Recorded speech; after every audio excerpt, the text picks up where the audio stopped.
Justice for Anitha, justice for Nirbhaya, அந்த வரிசையில் justice for Ajithkumar இப்படின்ற ஹேஷ்டேக் தான் இன்றைக்கி ட்விட்டரில் ட்ரெண்டிங்காக போயிட்டுருக்கு. ஒருத்தன் உசுரோடு இருக்கும்போது அவனுக்கு ஜஸ்டிஸ் வழங்குறது தான் என்னை பொறுத்த வரைக்கும் ஜஸ்டிஸ்ன்னு நான் நினைக்கிறேன். ஜஸ்டிஸ் சொன்னால் நீதி. ஆனால் இந்த ஜஸ்டிஸ் ஃபார் அனிதா, நிர்பயா இப்போ அந்த வரிசையில் அஜித்குமார் சேர்ந்துருக்காரு அப்படின்னா இவங்கெல்லாம் இந்த உலகத்தில் இல்லை அப்படின்றது அர்த்தம். அதாவது ஒருத்தர் இறந்ததுக்கு அப்புறமா அவருக்கு நீதி கேட்டு போராடக்கூடிய ஒரு சாதாரண மக்களாக தான் நாம் இன்றைக்கும் இந்த தேசத்தில் வாழ்ந்துக்கிட்டு இருக்கோம் அப்படின்றது தான் நிதர்சனமான உண்மை. அதை நாம் புரிஞ்சிக்கவே இல்லை, புரிஞ்சுக்கிற போகிறதும் இல்லை, இனி எப்போ புரிஞ்சுக்க போகிறோன்னு தெரியல. ஸோ அதனால தான் ஒவ்வொரு வாட்டியும் இந்த மாதிரி ஒரு விஷயங்கள் நடக்கும்போது நம்ம அவங்களுக்கான ஒரு நீதியை கேட்டு அவங்க இறந்ததுக்கு அப்புறமா அவங்களுக்காக போராடுறோம். அதனால என்ன பலன் அப்படின்னு கேட்டால் எந்த பலனுமே கிடையாது. இப்போ இந்த விஷயத்தில் அஜித்குமார் அவருடைய விஷயத்தில் எடுத்துக்கிட்டிங்கனாலும் அதே மாதிரி ஒரு சம்பவம் தான் நடந்திருக்கு. ஆனால் இது ஒரு மிகப்பெரிய கொடுமையான சம்பவம். ஏன்னா இதற்கு முன்னாடியும் இதே போன்ற ஒரு சம்பவம் தமிழ்நாட்டில் நடந்திருக்கு. அதற்கெல்லாம் கொந்தளித்த சில வாய்கள் இன்றைக்கி எல்லாம் மூடி இருக்குது. ஸோ அது என்ன அப்படின்றது இந்த வீடியோவில் பார்க்க போகிறோம். இந்த பையன் அப்படி என்னையா தப்பு செஞ்சுட்டான், அவனை இந்த மாதிரி பண்ணிட்டீங்களே அப்படின்றதையும் இந்த வீடியோவில் பேச போகிறோம். என்னுடைய சேனல் நீங்கள் யாராவது ஃபஸ்ட் டைம் வரீங்கன்னா சப்ஸ்கிரைப் பண்ணிவிட்டு பெல் பட்டனை ப்ரெஸ் பண்ணுங்கள். வாங்க இந்த கொஞ்சம் விலாவரியாக என்னன்னு பார்ப்போம்.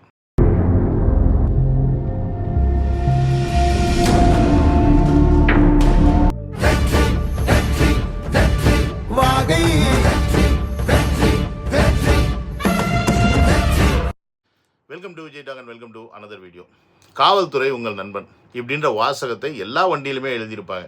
உண்மையாலுமே காவல்துறை நமக்கு நண்பராக தான் இருக்கிறாங்களா இல்லையா அப்படின்ற சந்தேகமே பல பேருக்கு இன்னமும் இருக்குது. அதை விட காவல்துறையை பார்த்தா பயமாக தான் இருக்குமே ஒழிய அவங்கள நம்ம ஒரு ஈஸியாக அப்ரோச் பண்ண முடியாது. அவங்கள்ட்ட எதாவது போய் கேட்டால் நம்மளை திட்டுவாங்களோ அப்படின்னு பயம் இருக்கும். இல்லை தேவையில்லாத ஒரு விஷயத்தில் நம்மளுக்கு பிடிச்சி எதுவும் பண்ணிடுவாங்களோ பயம் இருக்கும். ஸோ இந்த மாதிரி காவல்துறையை பார்த்தா ஒரு பயப்படுற மனநிலைமை தான் ஒரு இந்திய காவல்துறை உருவாக்கி வச்சுருக்காங்க அப்படின்னு நான் சொன்னால் அதில் மாட்டுக்கிறதே கிடையாது. நம்ம ஊரை பொறுத்த வரைக்கும் இந்த லாக்அப் டெத் அப்படின்ற ஒரு விஷயம் பார்த்திங்கன்னா எல்லா ஆட்சியிலுமே நடந்துக்கிட்டு தான் இருக்குது. அது சாமானியர்களுக்கு மட்டும்தான் நடக்கும். பெரும்பான்மையானவர்களுக்கு, பெரும் பணக்காரர்களுக்கு, இல்லை பதவியில் இருக்கவங்களுக்குலாம் அதெல்லாம் வாய்ப்பே கிடையாது. இந்த சாமானியர்கள் மட்டும்தான் லாக்அப்பில் டெத் ஆகுறாங்க. அது ஏன் அப்படின்னு பார்த்தீங்கன்னா சில நேரத்தில் அரசியல் ரீதியான இல்லை அரசியல் பிரச்சனைகள் காலமாக அவங்க லாக்அப் டெத் ஆகிறதுக்கான வாய்ப்புகள் இருக்குது. ஸோ அப்படி ஒரு சம்பவம் தான் சாத்தான்குளத்தில் பார்த்திங்கன்னா நடந்துச்சு. ஜெயராஜ் அண்ட் பென்னிக்ஸ் அப்படின்ற 2 நபர்களை கொண்டு போய் வச்சு அந்த மாதிரி ஒரு விஷயம் நடந்தது. அதற்கு திருட்டு முன்னேற்ற கழகத்தின் உறுப்பினர்கள்லேருந்து தலைவர்கள்லேருந்து எல்லாருமே பார்த்திங்கன்னா கொந்தளிச்சாங்க. அத்தனைக்கும் அந்த டைம் கொரோனா டைம் வேறு. ஆனால் இன்றைக்கி அஜித்குமார் அப்படின்ற இந்த பையன் ஒரு 26 வயசு தான் ஆகுது. இந்த பையனின் இந்த உயிரிழப்புக்கு இன்றைக்கி எந்த ஒரு திருட்டு முன்னேற்ற கழகத்தை சேர்ந்தவர்களும் வாய் திறக்கலை. அப்படி என்னையா இந்த பையன் தப்பு பண்ணிட்டான்? இந்த பையன் என்ன கஞ்சா வித்தானா, ரேப் பண்ணானா, இல்லை வேறு எதுவும் மிகப்பெரிய ஒரு பேங்க் கொள்ளை இந்த மாதிரி அடித்தானா? இத்தனைக்கும் அவன் எதுவுமே பண்ணலை. ஒருத்தன் ஒன்றுமே பண்ணாததுக்கு ஒருத்தன் உயிர் இழக்கிறான் அப்படின்னா இதுதான் அதிகாரத்துடைய ஒரு பலம்னு சொல்கிறது. இதுதான் அதிகாரத்துடைய அவமானமும் நான் சொல்லுவேன். ஏன்னு கேட்டிங்கன்னா இந்த சம்பவத்துக்கும் இந்த பையனுக்கும் ஒரு சம்பந்தம் இல்லை அப்படின்றது தான் இன்றைக்கி நிதர்சனமான உண்மை. இவன் ஒரு கோயிலில் பார்த்தீங்கன்னா திருப்புவனத்தில் கோயிலில் செக்யூரிட்டி வேலை பார்க்குறாப்புல. அந்த கோயிலுக்கு 2 பெண்மணிகள் அவங்களோட காரை கோயில் முன்னாடி விட்டு போயிருக்காங்க. அங்கே விடக்கூடாதுன்னு சொன்னனால அந்த பையன்கிட்ட சொல்லி கார் எடுத்து போட சொல்லியிருக்காங்க வேறு இடத்துல. இவனுக்கு வண்டி ஓட்ட தெரியாதுன்னு சொன்னனால இவன் வேறு ஒரு ஆள்கிட்ட சொல்லி வண்டி எடுத்து போட சொல்லியிருக்கான். பட் வண்டி எடுத்து போட்டதுக்கப்புறமா இவங்க கோயிலில் சாமி கும்பிட்டு வந்துட்டு இவங்க காரில் வச்சுருந்த 10 பவுன் தங்கச்சிங்களை காணோம் அப்படின்னு சொல்லி கம்ப்ளைண்ட் பண்ணேன். சரி, இவன் மேலே ஒரு கம்ப்ளைண்ட் கொடுத்தா அந்த இடம் ஒரு கோயில் இருக்குது, சுற்றி சுற்றி சிசிடிவி இருக்குது. இப்போ எனக்கு தெரிஞ்சு இதில் எந்த ஒரு அரசியல் காழ்ப்புணர்ச்சியும் இல்லை அப்படின்னு சொல்கிறாங்க. அப்படி இருக்கும்போது இந்த போலீஸ்காரங்க என்ன பண்ணியிருக்கணும்? ஒருவேளை இந்த பையன் மேலே கம்ப்ளைண்ட் கொடுத்தா அந்த ஸ்பாட்டுக்கு அவனை கூப்பிட்டு போயிட்டு எந்த இடத்துல கார் எடுத்த, எங்கே வச்ச, என்ன பண்ண, ஏது பண்ணுன்ற ஒரு சிசிடிவி வச்சு பார்த்துருக்கலாம். பட் அதை செஞ்சாங்களான்னு நமக்கு தெரியலை. அதெல்லாம் இல்லாமல் இவனுக்கு தனியாக ஒரு 6 பேரை போலீஸ்காரங்களை நியமித்து இவனை என்கொயரி பண்ணுறன்ற பேரில் இவனை மிக கொடுமையாக நம்ம ஜெய்பூம் படத்தில் பார்த்துருக்கோமே அந்த அளவுக்கு இவனை தாக்கி கொஞ்சம் கூட இறக்கமே இல்லாமல் மிளகா பொடையெல்லாம் கரைச்சி வாயில் ஊற்றி தண்ணி கேட்டும் கொடுக்காம கடைசியில் விக்கி செத்து போயிட்டான் அப்படின்றது தான் இன்றைக்கி எல்லா மீடியாலுமே எல்லாராலையும் பேசப்பட்டுருக்கு. எனக்கு ஒன்றும் புரியலை. ஒரு சாதாரண விஷயம், திருட்டு விஷயந்தான். இவன் உண்மையாலுமே திருடி இருந்தால் கூட இவன் மேலே ஒரு எஃப்ஐஆரை போட்டு அது ஜட்ஜி முன்னாடி நிறுத்தி அதற்கான என்ன தண்டனையோ அதை நீங்கள் வாங்கி கொடுக்கறது அப்படின்றது தான் போலீஸ் அவர்களுடைய நடைமுறை. ஆனால் அந்த நடைமுறை ஏன் நம்ம காவல்துறைகள் அதை வந்து பின்பற்ற மாட்டேங்கிறாங்க அப்படின்ற கேள்வி தான் இங்கே நம்ம வைக்க வேண்டியிருக்கு. அதற்கு என்ன காரணம் பார்த்தீங்கன்னா, நான் சொன்ன மாதிரி இந்த அடித்தட்டு மக்களிட்டு இருக்கக்கூடிய அதிகாரம் இல்லாதன்மை, ஆனால் மேல்தட்டு மக்கள்கிட்ட இருக்கக்கூடிய அதிகாரம் படைச்சவங்க. ஏன்னா இந்த 2 பெண்மணிகள் வந்து ஏதோ தலைமைச் செயலகத்தில் வேலை பார்க்குறவங்களுடைய நெருங்கிய சொந்தக்காரங்க அப்படின்ற ஒரு பேச்சும் அடிபடுது. அப்போ இவங்க கொடுத்த அழுத்தத்தின் பேரை தான் இந்த பையனுக்கு இத்தனை போலீஸ்காரங்களை வச்சு அடித்தாங்களா? இப்போ நான் என்ன கேட்குறேன்னா, அவன் வந்து அந்த நகையை திருடியே இருந்தால் கூட அவனுக்கு உயிர் போகிற அளவுக்கு அவனுக்கு அடிக்க வேண்டிய தேவை எங்கே இருக்குது? அது மட்டும் இல்லாமல் அவன் உண்மையாலுமே திருடி இருந்தானா இந்த அடி வாங்கிக்கிட்டு அந்த 10 பவுன் நகை வச்சு அவன் என்ன பண்ண போகிறான்? வாழ்நாள் ஃபுல்லாக அவன் வந்து சந்தோஷமாக வந்துடுவானா? இந்த 10 லட்சத்தை வச்சு இன்னைக்கு நகை விற்கிற விலைக்கு ஒரு 8 லட்ச ரூபா 9 லட்ச ரூபா வருதுன்னு வச்சுக்கோங்களேன். இந்த இவ்வளோ அடி வாங்கி இவ்வளோ கஷ்டப்பட்டு இந்த நகையை வச்சு அவன் என்ன பண்ண போகிறான் லைஃப்பில்? இத்தனைக்கும் அவனுக்கு வந்து ஒரு தம்பி மட்டும்தான் இருக்கான், தங்கச்சி இந்த மாதிரிலாம் கிடையாது. இருந்தால் கூட ஏதோ கல்யாணம் பண்ணி கொடுக்கணும், அதை ஆசைப்பட்டேன்னு அவஸ்தைப்பட்டான்னு சொல்லலாம். பட் எந்த ஒரு விஷயமும் இல்லை. அவனுக்கு நீ கல்யாணம் பண்ணுற வயசு தான். ஸோ எப்படி இருந்தாலும் ஒரு செக்யூரிட்டி வேலை பார்த்துக்கிட்டு இருக்கான். அப்போ அவனுக்கு இங்கே தேவை எங்கே வருது? சரி, இது எல்லாத்தையும் விட என்னுடைய கேள்வி என்னென்னா, அந்த பெண்மணிகள் வரும்போது கார் அவங்க ஓட்டிகிட்டு வந்தாங்களா இல்லை அவங்க டிரைவர் ஓட்டு வந்தாரா அப்படின்ற ஒரு கேள்வி இருக்குல்ல. இப்போ ஒருவேளை அவங்களே ஓட்டிகிட்டு வந்திருக்காங்க அப்படின்னா ஓகே, அந்த பாயிண்ட் ஆஃப் வியூவில் இந்த பாயிண்ட்டை கொடுத்து அந்த வண்டி அங்கே போட்டிருப்பா அப்படின்னு சொல்கிறதுல ஒரு அர்த்தம் இருக்குது. இன்னும் கேட்டால் அந்த பையனுக்கு வண்டி ஓட்ட தெரியாதுன்னு சொல்லும்போது அவங்ககிட்ட அதை கொடுக்க வேண்டிய அவசியமே கிடையாது. ஒருவேளை அந்த டிரைவர் வந்து வண்டி ஓட்டிகிட்டு வந்தால் அந்த டிரைவர் எங்கே? இப்போ உங்கள் டிரைவர் எங்கே? அவர் தானே போய் போடணும். இது என்ன வேலட் பார்க்கிங் போடுறதுக்கு அந்த பையன் நிற்கிறான், அவன் செக்யூரிட்டி வேலையை தான் நிற்கிறான். அப்போ இந்த கேள்விகள் எல்லாத்தையுமே உதாசீனப்படுத்திட்டு நீ நகையை எடுத்தியான்னு கேட்டு, அதுவும் போலீஸ் ஸ்டேஷனில் கூட வச்சு அடிக்கலை, ஏதோ தோப்புக்குள்ளே வச்சு அடிக்கிறாங்கன்னு சொல்லி அவங்க தம்பியே வாக்குமூலம் கொடுக்குறாப்புல. நகை திருட்டு கேஸில் வந்து அண்ணனை வந்து விசாரிக்கிறத கூப்பிட்டு போனாங்க. மறுநாள் வந்து என்னையும் விசாரிக்கணும் அப்படின்னு சொல்லிட்டு காலைல வீட்டில் வந்து கூப்பிட்டு போனாங்க. கூப்பிட்டு போயிட்டு 2 பேரையும் விசாரித்தாங்க. ஒரு தோப்புக்குள்ளே வச்சு 2 பேரையும் அடித்தாங்க. அப்புறம் ஈவினிங் வந்து ஒரு 5 மணி போல் என்னை இது பண்ணிட்டாங்க. அப்புறம் நான் வீட்டுக்கு வந்த பிறகு தான் தெரியும் அண்ணன் இந்த மாதிரி இறந்தது. அதுக்கப்புறம் தான் போயிட்டு இந்த மாதிரி நான் கேட்டதில் அடித்து இது பண்ணியிருக்காங்க அப்படின்னு சொல்லிட்டு. ஸோ அவர் தம்பி சொல்கிறார், அவரை மட்டும் அடித்தது இல்லாமல் அவர் தம்பியும் கூட்டிகிட்டு போய் வச்சு அடிச்சிருக்காங்க. எனக்கு இது எல்லாத்தையும் விட ஒரு கேள்வி என்ன வருதுன்னா, எப்படியா உங்களால் வந்து அடிக்க முடியுது? ஏதோ ஒரு வடநாட்டுக்காரன் போலீஸ்காரங்க இருக்கான், நம்மளை போட்டு அடிக்கிறானா, சரி ஓகே, அவனுக்கு வந்து நமக்கும் சம்மந்தம் இல்லை, அவன் வந்து ரத்த பந்தம் இல்லை, அதனால் நம்மளை போட்டு அடிக்கிறான் மிதிக்கிறான் அப்படின்ற ஒரு கொஞ்சமாவது ஒரு மனசில் கொஞ்சம் சரி அம்மா அவங்க பண்ணிட்டாங்கன்னு. ஆனால் தமிழ்நாட்டில் தமிழர்களுக்குள்ள ஒற்றுமையே இல்லையா? தமிழ்நாட்டில் தமிழ் போலீஸ் தான் தமிழ்காரனை போட்டு வெளிவெளியும் எழுக்கிறான்.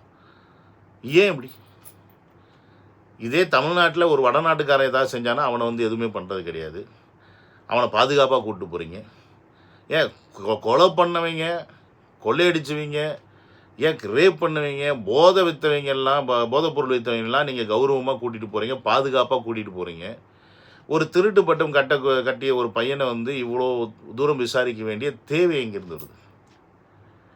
அப்போ நீங்கள் அடிக்கும்போது அவனும் உங்கள் மொழியிட்டு தானே கத்துறான், அம்மா ஐயோ வலிக்குது, அப்பா வலிக்குது, அப்படி தானே கத்திருப்பான்.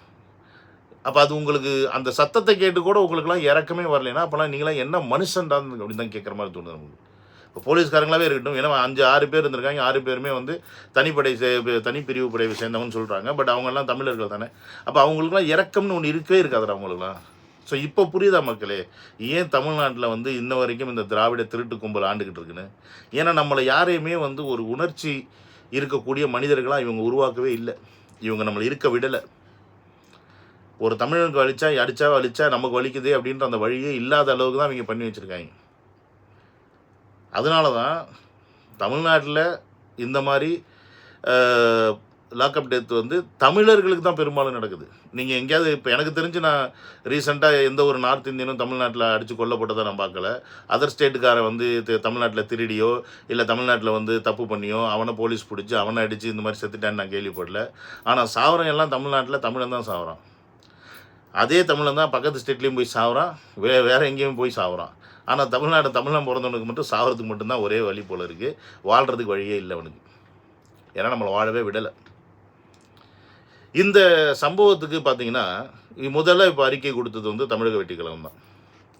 தமிழக வெட்டிக்கலைஞர் சார்பாக ராஜ்மோகன் அவர்கள் மிக ஸ்ட்ராங்காக பேசிக்கிட்டு இருக்கார் இது விஷயமா. ஒட்டுமொத்த சிவகங்கை மாவட்ட மக்களும் இந்த விஷயத்துக்காக பயங்கரம் கொந்தளித்து போயிருக்கிறாங்க. ஆனால் இன்னைக்கு இந்த திருட்டு முன்னேற்ற கழகத்தை சார்ந்த நபர்கள் உறுப்பினர்கள்லாம் எங்கே? முக்கியமாக சேகர் பாபு எங்கே? அவர் தானே அறநிலைத்துறை அமைச்சர், உங்களுடைய கட்டுப்பாட்டில் இருக்க கோயில் தானே. அப்படி இருக்க கோயிலில் இப்படி ஒரு சம்பவம் நடந்திருக்கு அப்படின்னும் போது எங்கே அவர்?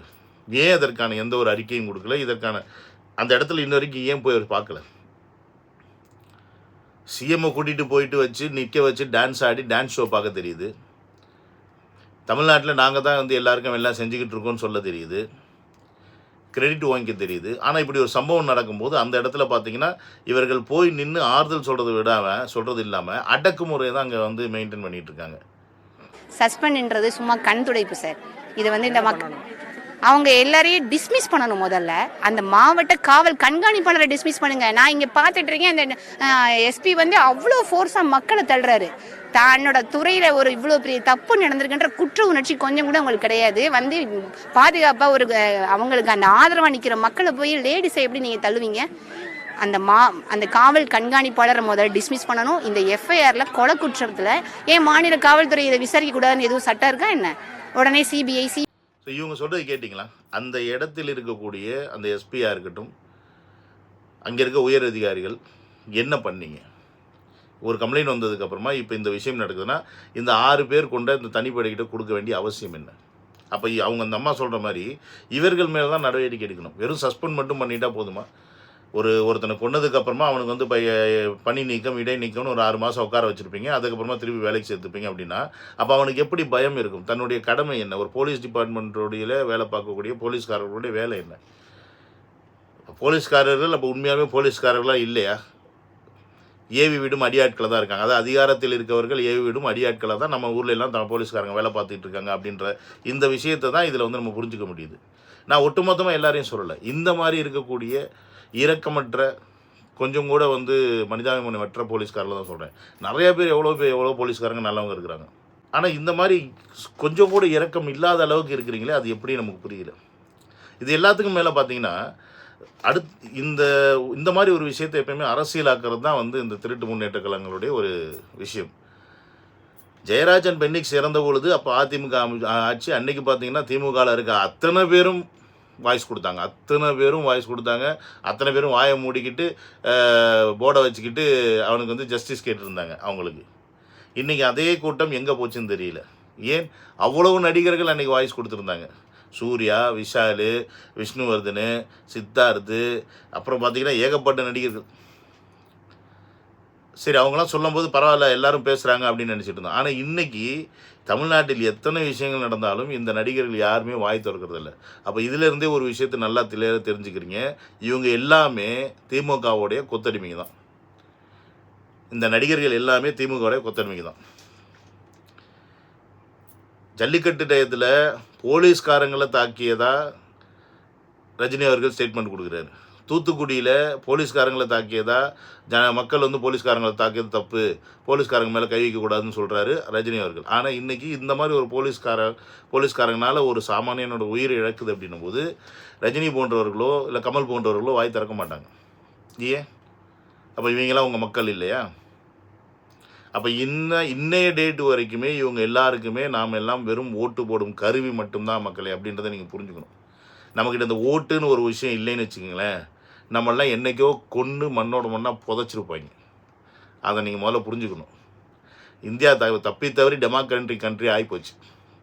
இதே டெமோக்ராட்டிக் கண்ட்ரி இல்லாமல் இவங்கள மாதிரி ஒரு உண்மையாலுமே ஒரு எப்படி சொல்கிறது, கொடுங்கோல் ஆட்சி செய்யக்கூடிய இந்த மாதிரி ஆட்களுக்கு கீழே நம்ம இருந்திருந்தோம் அப்படின்னா இவங்களுக்கு எதுக்குடா நமக்கு ஓட்டும் போட மாட்டாங்க, ஒரு இடமும் பண்ண மாட்டாங்க, ஒன்று அடிமையாக இருந்தால் இல்லைன்னா ஒன்று சாவச்சோன்னு சொல்லிட்டு முடிச்சுட்டு போயிருப்பாங்க. இன்றைக்கி நிறைய பேர் வந்து கேள்வி கேட்க ஆரம்பிச்சிருக்காங்க. மக்களுக்கு உண்மையாலுமே இருக்கிற பிரச்சனைகள் புரியுது. உண்மையாலுமே அவங்க வந்து இன்றைக்கி வந்து ரொம்ப கோபமாக கொந்தளிக்கிறாங்க. இன்றைக்கி சாமானியம் எந்த பையனுக்கு நடந்தால் நாளைக்கு எங்கள் வீட்டு பையனுக்கு இதுதான் நடக்கும். அப்போ நீங்கள் வந்து அதிகாரத்தை கையில் வச்சுக்கிட்டு நீங்கள் இந்த அளவுக்கு வந்து இறங்கி செய்கிறீங்களா அப்படின்ற ஒரு கேள்வி, கோபம், ஆதங்கம் மக்கள் மனசில் இப்போ வர்றதை நான் பார்க்குறேன். நிறையா இடத்துல அந்த மாதிரி சம்பவங்கள் நடக்கும்போது எதிர்த்து கேட்குறாங்க, தைரியமாக பேசுகிறாங்க. ஸோ முன்னாடிலாம் ரொம்ப வந்து அவர் அடக்குமுறை இருக்கும், ரொம்ப வந்து ஒரு பயப்படுவாங்க, அவ்வளோ சீக்கிரம் அதை செஞ்சிட மாட்டாங்க. ஆனால் இன்றைக்கி அந்த பயம் கொஞ்சம் குறைஞ்சிருக்கு. அப்படின்னா அவங்க கண்ணில் ஒரு விஷயத்தை பார்க்குறாங்க, இந்த கட்சிகளுக்கு மாற்று கட்சியாக மாற்றுத் தலைவனாக ஒருத்தர் வந்துகிட்டு இருக்காரு, நமக்கான ஒருத்தராக வருவார் அப்படின்ற ஒரு விஷயம், அந்த நம்பிக்கை வந்து தமிழக வெற்றிக் கழகம் இன்றைக்கி இருக்கக்கூடிய மக்கள் மனசில் கொடுத்துருக்கு அப்படின்றத நான் நம்புகிறேன். அதை கரெக்டாக செஞ்சுக்கிட்டு இருக்காங்கன்றதை நம்புகிறேன். இந்த மாதிரி ஒரு விஷயங்களுக்கு வாய்ஸ் கொடுக்கணும். இன்றைக்கி தமிழக வெற்றிக் கழகம் கொடுத்துருக்கு, அந்த பக்கம் வந்து பழனிசாமி கொடுத்துருக்காரு, பிஜேபியில் இருக்கவங்க கொடுத்துருக்காங்க, சீமான் போன்றவர் கொடுத்துருக்காங்க. ஸோ நம்ம தான் கொடுத்துருக்கோமே ஒழிய இந்த திருட்டு முன்னேற்ற கழகத்தை சார்ந்த யாரும் இதை தொடர்ந்து வாயை திறக்கலை. அத்தனை பேர் வாயும் பூட்டப்பட்டிருக்கு. இதற்கு முதலமைச்சர் வந்து நேரடியாக இறங்கி இதுக்கான ஒரு ஆக்ஷன் எடுத்திருக்கணும். உண்மையாலுமே அவர் வந்து மக்களை நேசிக்கிறவராக இருந்திருந்தா, இல்லை மக்களை காக்கிறவராக இருந்திருந்தா. ஆனால் அவர் என்ன செய்கிறார், ஏன்னா காவல்துறை அவருடைய கட்டுப்பாட்டில் தான் இருக்குது.